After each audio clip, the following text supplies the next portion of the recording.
प्यारे मित्रों नमस्कार। जैसा कि आप जानते हैं कि हम लोग द 10 मिनट्स शो की सीरीज को लॉन्च किए हैं, जिसमें हम लोग क्रमवार तरीके से एक एक लेसन के क्वेश्चंस को हल कर देख रहे हैं। और इसी क्रम में हमने अगला लेसन जो लिया है वो भूगोल वाले भाग से है, खनिज तथा ऊर्जा संसाधन। ये 5वां लेसन है। इसके बाद से 2 और लेसन रह जाएंगे। तो चलिए भाई, इसके इंपॉर्टेंट क्वेश्चंस को हम लेके आ चुके हैं और ये क्वेश्चंस जान लीजिए परीक्षा की दृष्टि से बहुत जरूरी है। तो चलिए शुरू करते हैं। निम्न में से धात्विक खनिज है, धात्विक मतलब जो धातु वाला खनिज है। धातु भाई तांबा एक धातु होता है, यानी कि तांबा हो जाएगा। अभी अधात्विक पूछ देता तो अभ्रक लगा सकते थे हम यहाँ पे। निम्न में से कौन सा खनिज अधात्विक है, तो आप यहाँ पे अभ्रक लगा दीजिए, क्योंकि यहाँ पे जिंक भी धातु है, बॉक्साइट भी धातु है, मैग्नीज भी धातु है। अगला क्वेश्चन है आपका, सर्वाधिक उपयुक्तता के दृष्टि से किस क्षेत्र में लौह इस्पात उद्योग स्थापित करना चाहिए। तो भाई जिस क्षेत्र में ज्यादा से ज्यादा मात्रा में लौह अयस्क मिल जाए, ज्यादा से ज्यादा मात्रा में वहां पे ट्रांसपोर्टिंग की सुविधा हो, बढ़िया व्यवस्था हो, वहां पे हम लोग ऐसे उद्योगों को स्थापित करना चाहिए। तो यानी झारखंड और उड़ीसा टाइप जगह पे आप स्थापित करिए। तांबे का सर्वाधिक उत्पादन करने वाला राज्य, तांबे का सबसे ज्यादा उत्पादन करता है बच्चों मध्य प्रदेश। मध्य प्रदेश का बालाघाट, याद रखिएगा, मध्य प्रदेश का बालाघाट किसके लिए प्रसिद्ध है? ये तांबे के उत्पादन के लिए प्रसिद्ध है। पूरे भारत में जितना भी तांबा निकलता है वहां का 52% जो है तांबा यही मध्य प्रदेश के बालाघाट से निकल जाता है। इसके अलावा इसका जवाब तो ये हो जाएगा, क्योंकि सर्वाधिक पूछा है ना। देखिए भाई तितली आ गई है, ये थोड़ा डिस्टर्ब करिए। हाँ, मध्य प्रदेश का बालाघाट फेमस है। इसके अलावा कुछ और भी जगह हैं जहां से ये तांबा निकलता है। हालांकि सर्वाधिक पूछा तो यहाँ पे जवाब यही बनेगा, मध्य प्रदेश।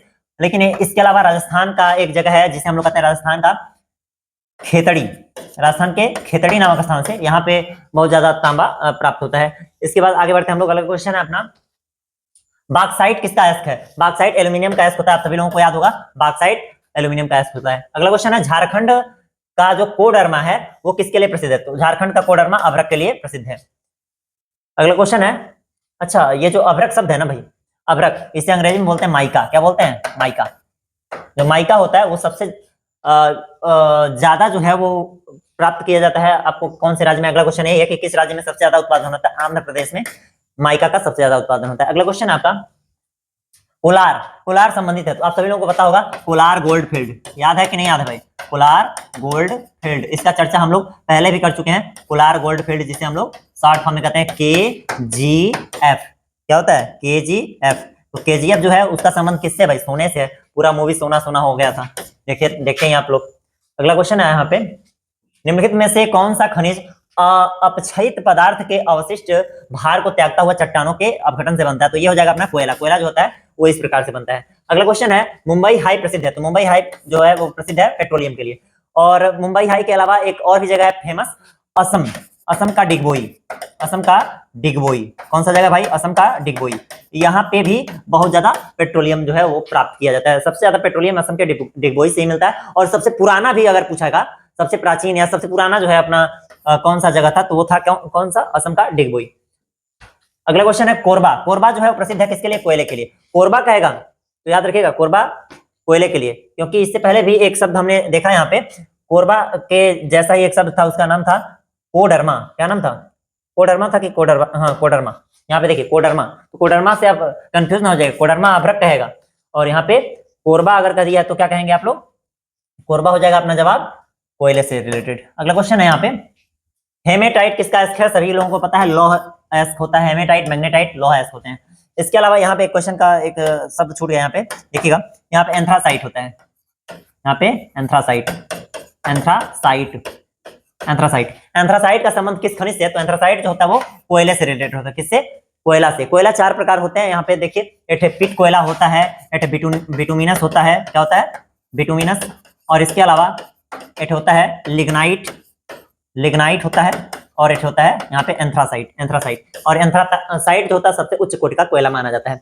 अगला क्वेश्चन है यहाँ पे, निम्न में से कौन सा खनिज आधारभूत है? आधारभूत आ जाएगा अपना लौह अयस्क। क्या हो जाएगा? लौह अयस्क। अगला क्वेश्चन है आपका, निम्न में से इस्पात बनाने में किस खनिज का उपयोग किया जाता है? तो भाई यहाँ पे तांबा हो जाएगा सही जवाब। क्या हो जाएगा? तांबे का यूज करके हम लोग इस्पात। बहुत सारे बच्चे इस्पात का मतलब नहीं समझते। बच्चों मैं बता दूं, इस्पात का मतलब होता है स्टील। स्टील तो आप सभी लोग जानते होंगे, उसे इस्पात कहते हैं हम लोग।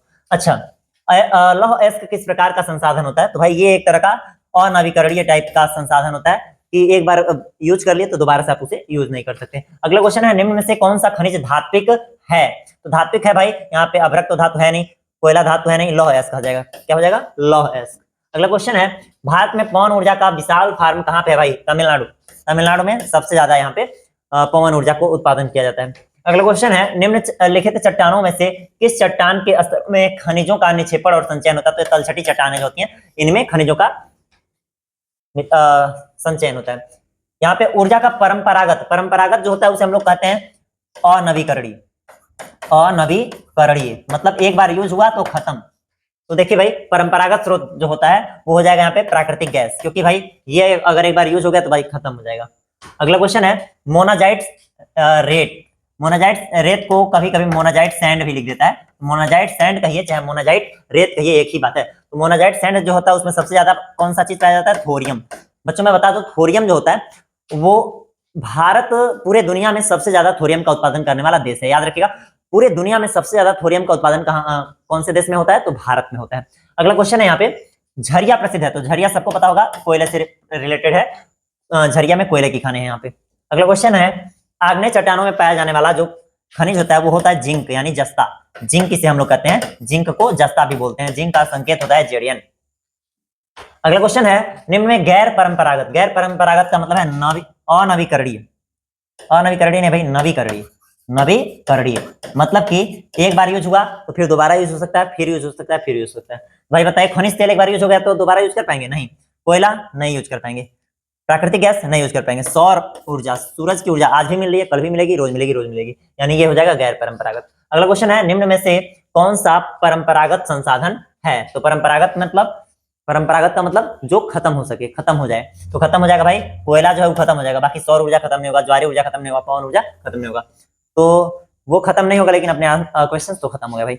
हाँ, लेकिन होमवर्क वाला क्वेश्चन तो याद ही रखना। भाई होमवर्क का क्वेश्चन आ गया है कि काला सोना किसे कहते हैं? याद रखना है, होमवर्क है काला सोना किसे कहा जाता है? काला सोना। तो काला सोना किसे कहते हैं? पहला ऑप्शन है अपना सोना को, दूसरा ऑप्शन है चांदी, तीसरा ऑप्शन है